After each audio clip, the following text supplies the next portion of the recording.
Now, let us talk about former Tanzania President John Magufuli. And by now, you all should get the news that Mr. Magufuli has passed away.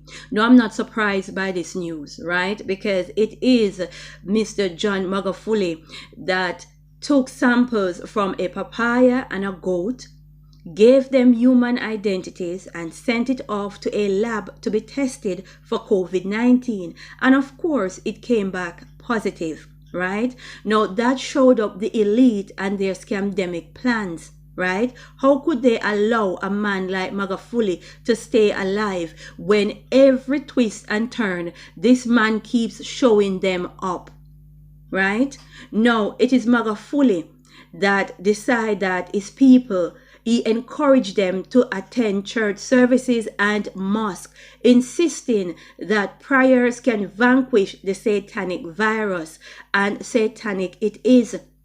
Now we have a situation worldwide where all religion is silence, right? And Magufuli is out here telling his people, go and pray. Pray this satanic virus away. Send up positive vibrations. This cannot work. You need to get fear.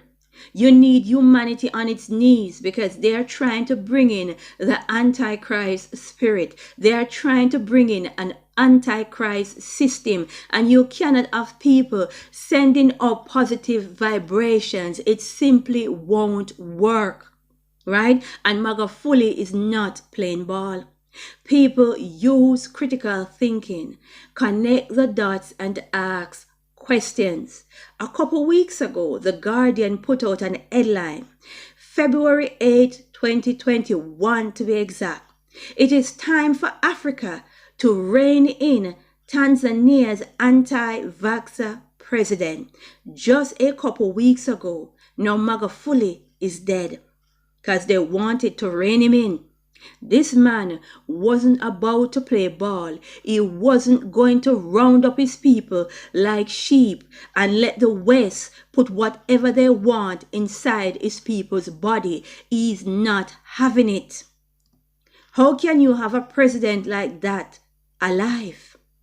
Right? No, Magufuli understand that his country have various viruses and diseases, right?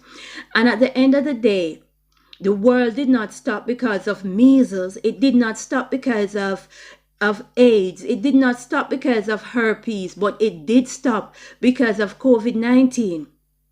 People connect the dots. Now, Magufuli said this, our economy must come first. It must not sleep. If we allow our economy to sleep, we will not receive salaries. Life must go on, right? And that is what he carried on doing, moving his economy. Tanzania was open for business, right? And these elites were very upset because this man is not playing ball, right? Now, what is interesting now is to see who they are going to put in place of Magufuli to bring in their agenda, to line up the people of Tanzania like sheep so that the West can put whatever they want inside their bodies.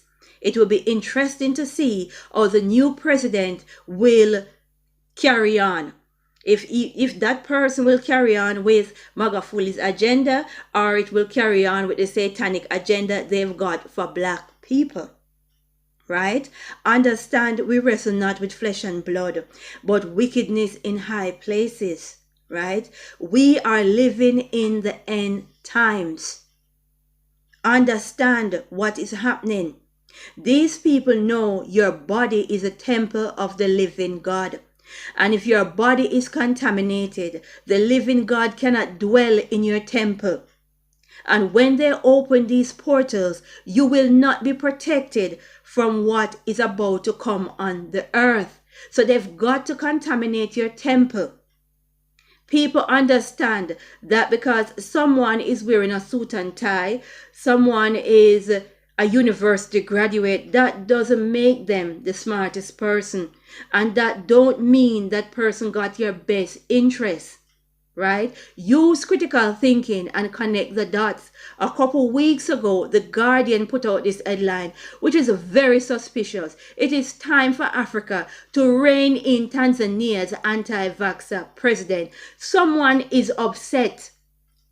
Someone is upset that Tanzanians are not being vaccinated. Someone get upset. And remember, it is Magufuli that did not allow the West nor the East to come into Tanzania and exploit their mineral deposit. This man could not be allowed to be alive. Right? We are living in the end. We need to pray and say, glory be to the Most High.